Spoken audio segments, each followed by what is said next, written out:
Mesdames et messieurs, bonjour. Merci de nous rejoindre sur Regard Congolais Média. Aujourd'hui, nous abordons une question cruciale pour la jeunesse congolaise. Chercher l'exil académique ou rester étudier ici au Congo? Quel est le meilleur choix selon vous? Pour en parler, nous recevons deux intervenants sur ce plateau, à qui je remercie d'avoir accepté notre invitation. Jonas Taïla, étudiant à l'INISIC, et puis Divine Koumou, également étudiante à l'INISIC. Sans plus tarder, je suis Bafomba Ifoloko Gédéon, votre journaliste préféré. Toujours à l'écoute, toujours à la une. Jonas, bonjour. Bonjour, monsieur le journaliste.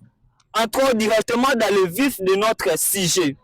Aujourd'hui, partir étudier à l'étranger semble être le meilleur choix pour les jeunes congolais. Qu'en pensez-vous sur ça? Merci pour la parole, monsieur le journaliste. D'après moi, je pourrais dire étudier en Europe est plus important qu'étudier ici en RDC.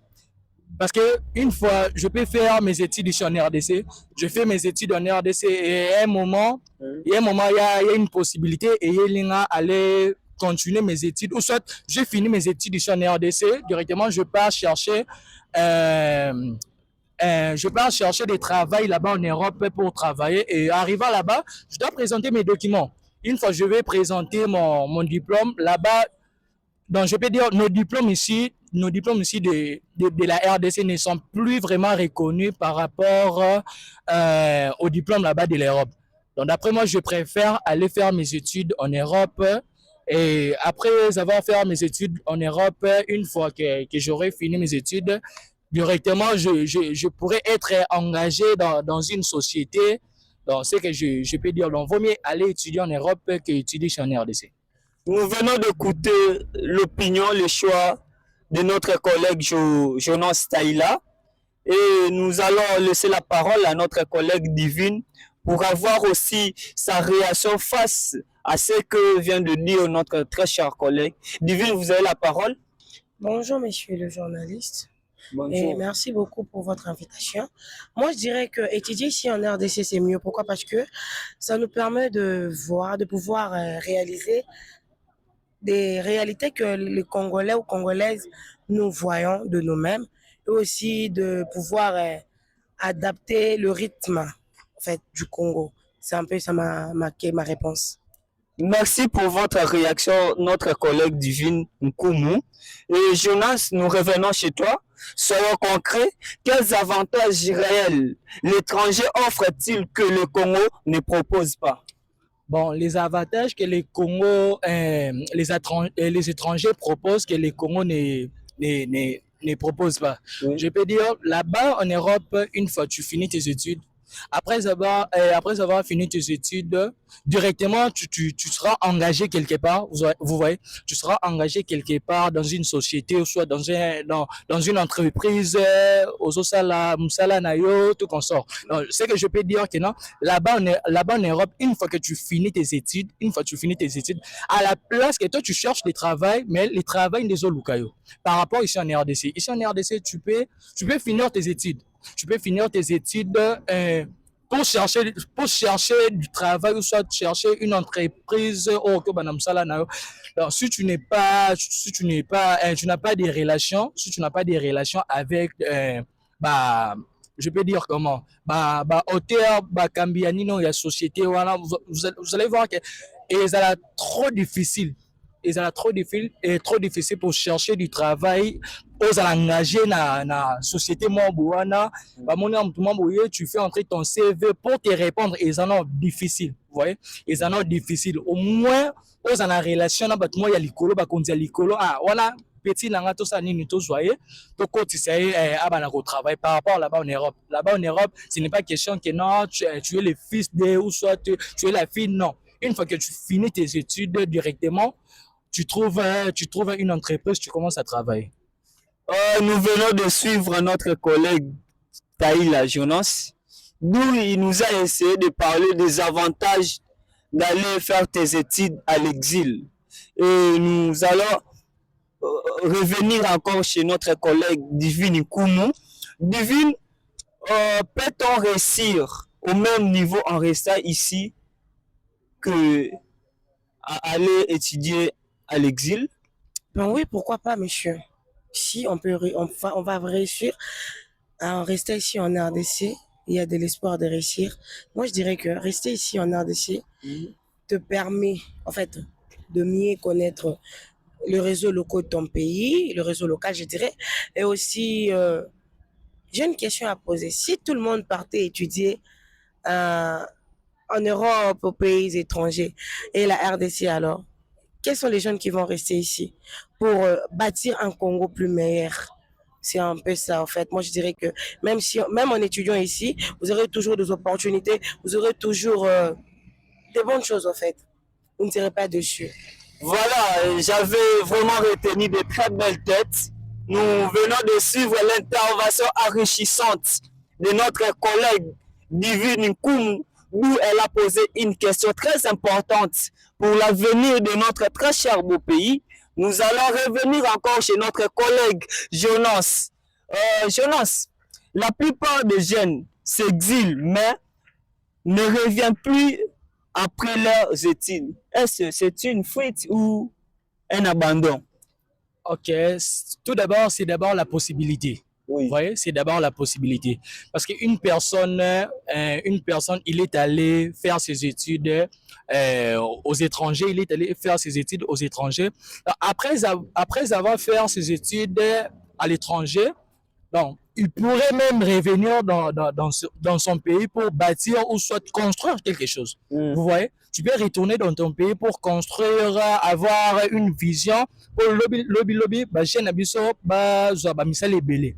Il y a d'autres jeunes, la plupart de nos jeunes congolais, de nos jeunes congolais, une fois ceux qui sont étrangers, vous allez voir, c'est pratiquement difficile pour moi dans ces pays. Parce qu'ils savent déjà que non, une fois ceux qui ont une fois ceux qui ont, au moins, il y aura d'autres gens dans le quartier, leurs proches, ils vont leur dire que non, tu sais que tu n'as pas la vision. Tu es allé à l'étranger là-bas, une fois que tu finis tes études, tu auras la facilité. Il y a aider la famille qui, ils ont galéré. Alors, ils préfèrent rester là-bas, mais ce n'est pas une fuite. Ouais? Ce n'est pas une fuite. Ils voient juste la possibilité, les moyens, se retrouver dans la vie actuelle où ils ont s'est passé dans le Congo. Et où tu vas voir d'autres jeunes gens, une façon qui va en Europe pour ici dans le pays, vous allez voir au moins une façon comme la possibilité bien, et tu vas voir une façon qui est assise surtout il travaille, aime ce qu'il y a juste pour un tour, un petit tour, et à telle famille, et puis il est rentré dans l'Europe. Voilà, une très belle réponse sur une très bonne question posée. Divine, votre analyse face à de telles situations de fuite? Moi, je dirais que étudier ici, c'est mieux en tout cas. Pourquoi? Parce que tout le monde n'a pas de moyens de voyager. Il faut vraiment le retenir. Tout le monde n'a pas de moyens, en tout cas, pour partir faire ses études ailleurs. Donc, étudier ici permet aussi de valoriser son pays et aussi de donner une chance, au fait. Parce que c'est pas seulement la même histoire qui doit toujours se répéter. Étudier ici en RDC, c'est vraiment pas bien et tout. Non, on doit changer d'histoire maintenant. Donc, moi, je préfère étudier ici en RDC. Face à cette situation, moi aussi j'ai une réponse claire et nette.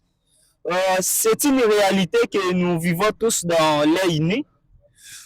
Il y a certains étudiants qui partent à l'étranger pour étudier et par après ils prennent fuite.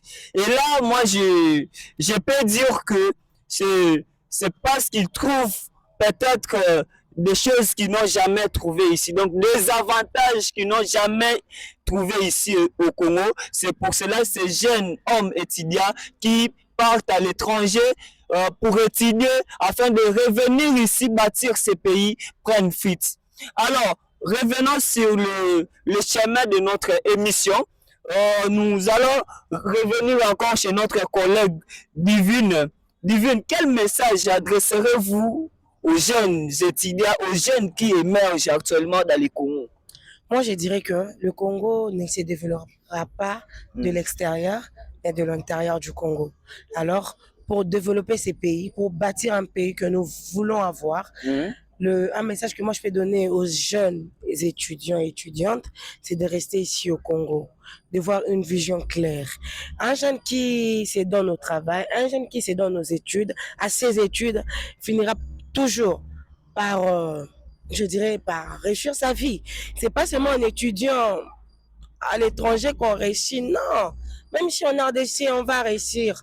C'est un message que moi je peux donner à la jeunesse congolaise. De vraiment bien travailler, de bosser dur, de ne pas prendre des études à la légère et aussi de ne pas prendre son travail à la légère. Merci Divine pour ce message très important pour nos jeunes et surtout nous les jeunes également. Jonas, vous avez trop défendu côté s'exiler académique. Alors, dites-nous, c'est un problème du système d'enseignement ou c'est juste la mentalité des jeunes actuels d'aller faire leurs études à l'étranger? Bon, je pourrais dire c'est la mentalité des jeunes. Vous allez voir, c'est la mentalité des jeunes. Parce que ici en RDC, nous avons de bons professeurs, nous avons des universités où ils sont tellement bien. Vous voyez? Donc, je peux dire que non, ce sont la mentalité des jeunes. Jeunes, Bazo s'est donné la travail, vous allez voir, hein, Bazo s'est donné la travail. Une fois, na application au côté la biso dans ces pays, à la place que les jeunes puissent se concentrer dans le travail, au moins, non, une fois à un moment donné, ceux qui basent dans la salle d'examen, ils vont travailler dans le téléphone. Ouais, ils vont travailler dans le téléphone, chaque GPT ça, ils ont là pour nous aider, intelligence artificielle, mais par rapport en Europe, vous allez voir, donc, les étudiants, bah, aura plus le temps, il y a autant par rapport ici. Vous pouvez avoir peut-être 5 heures du temps juste pour étudier.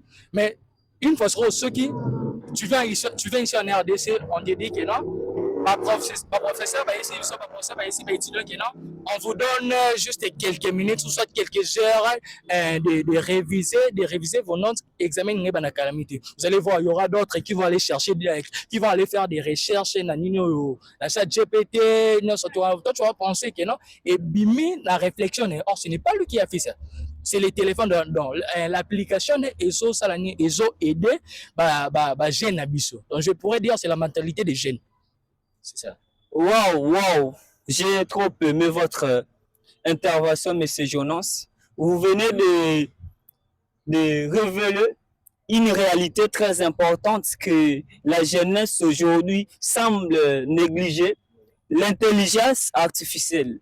Chers jeunes, on ne refuse pas l'utilisation de l'IA, mais nous vous recommandons de l'utiliser responsablement, sachant que l'IA ne nous sert pas que lorsque nous sommes en urgence, mais l'IA, c'est un outil de renforcement qui va nous accompagner dans nos carrières professionnelles, même dans nos carrières actuelles. Ok, donc nous ne refusons pas l'utilisation de l'IA, mais utilisons ça éthiquement et puis de manière responsable.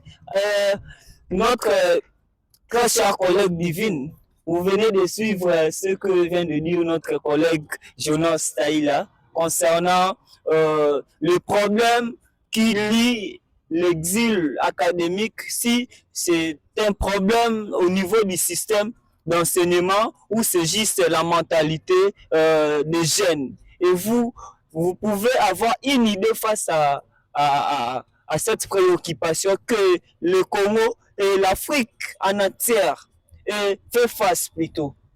Moi, je dirais qu'il y a des défis, c'est vrai, oui, c'est vrai, il y a des défis. Mais il y a aussi des étudiants ou des étudiantes brillantes qui réussissent ici en RDC. En tout cas, moi, je dirais que quitter le pays ou aller chercher l'exil ailleurs, cela ne fait pas de vous une personne forte ou forte. Non. Même en restant ici en RDC, vous pouvez construire une histoire, vous pouvez bâtir votre vie. Oui, Jonas, il a soulevé un point en disant que l'IA détruit la jeunesse et tout. Mais moi, je dirais que oui, c'est vrai parce que la majorité des étudiants d'aujourd'hui, à la place de partir lire les notes, ils se donnent plus à l'IA. Ils savent que l'IA est là, l'IA fera tout à notre place. il suffit de faire une capture et d'envoyer la photo et l'IA donnera des réponses en tout cas. On se donne trop à l'intelligence artificielle à la place de se donner à notre intelligence propre en fait. C'est ça qui détruit en fait la jeunesse congolaise. C'est un peu ça, c'est que moi je dirais. Notre collègue Divine vient de défendre ce que fait la génération actuelle face à l'IA.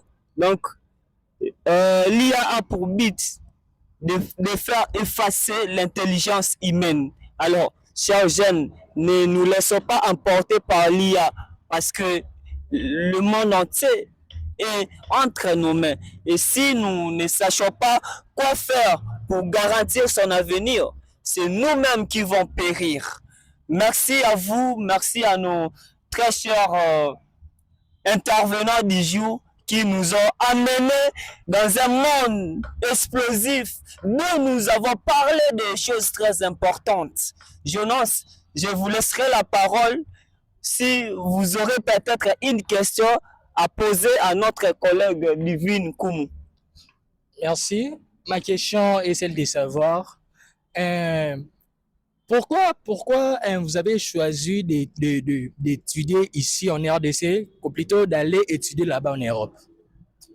Merci beaucoup Jonas pour la question. Et moi, ma parole, je dirais que je préfère étudier ici en RDC que d'étudier ailleurs. Pourquoi? Parce que je veux d'abord comprendre les systèmes de mon pays, comment les études au Congo se développent avant d'y aller ailleurs. Je veux mieux comprendre mon pays et ça me permettra en fait de bien avancer. C'est un peu ça.